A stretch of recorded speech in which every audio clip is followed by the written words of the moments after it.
No! Hindi pwede yan! Bilisan mo. May ano ba? Mainit na ano? Saan yung ano? Yung pampainit, be! Oh, do not shouting. Do not shouting. Not help people. Paano? Tayo na. Or, alis ba tayo, bibi, ha? Okay na, sis. Yan, okay na. Ilagay mo dyan sa ano. No! No! C4! Hush. No! Let's go na! Let's go na! Oh, ito yung painit mo! No! Bibi ko! Go. Oh, bibi ko! No, ha? Ate, lagyan mo. Baby, wake up. Nak, yung address mo na, babe. Wait lang. Uy, ang bagal naman nila. Laban ka, bibi ko, ha? Laban ang bibi ko, ha?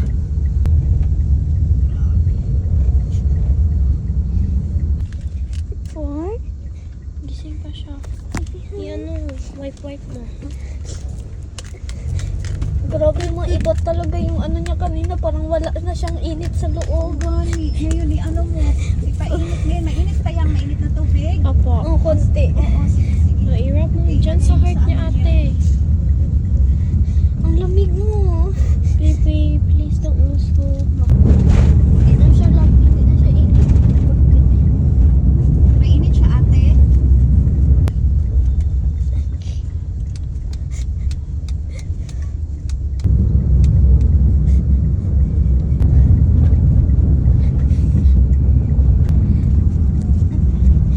Baby, ilightan ko na lang siya para mainitan din siya.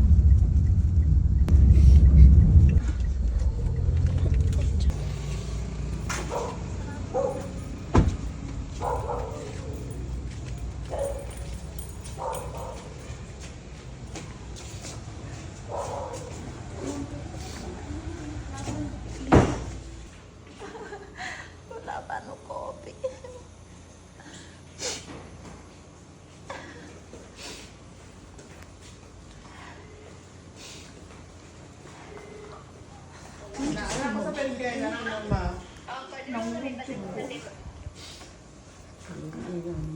Gabi ko, nag-dinner, manggod mi sa gawas kay birthday niya ba na alam mi sa pizza hut gud kay ano. Actually, pag may virus gid, tutukanan gid kay. Ilan ta kalagi wala ko katulog gid ato. Wala ko ilakaw-lakaw mo kung gikarag ato. Grabe. Di okay man siya pero ganina na gyud anak ko dalon na gyud nina ko unya anak ko pag-abot dalon na gyud nina ko. Dili ba siya dehydrated? Uy, ki ano lang na mo og init tubig na gyud siya ma'am siya pag ano ni apa gibuhi gyud siya ni apa tas init tubig tayo ako mga anak grabe.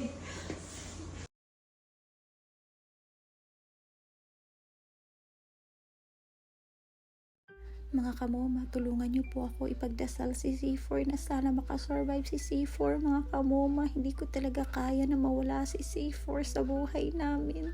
At higit sa lahat mga kamoma, hindi pa po ako handa na mawala ng isa pang alaga. Mga kamoma, hindi ko po matanggap. Please, tulungan niyo po ako ipagdasal na makarecover si C4. Pagdating namin dito sa GSC Pet Care Center, mga kamoma, buti na lang nandito sila Ma'am Sheng, yung owner ng Ginger Pet, at nandito rin sila Meowmi. Sinamahan kaagad nila ako. Iniisip ko kasi na kaya ni C4 kaya hindi ko na siya nadala kanina, tapos lumabas kami, kumain kami sa labas dahil nga birthday ng anak ko.